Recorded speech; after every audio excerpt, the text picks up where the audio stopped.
Ant-eating chats, for example. They too live in the Aardvark shared flat.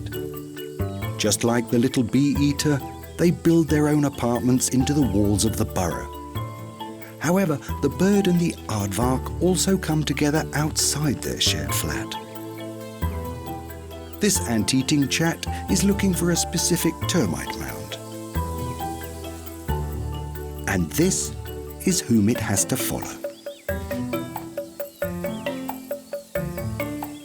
In winter, the Aardvark needs to start the search for food already in the afternoon because the nights are cold and the termites have dug themselves deeper into the ground.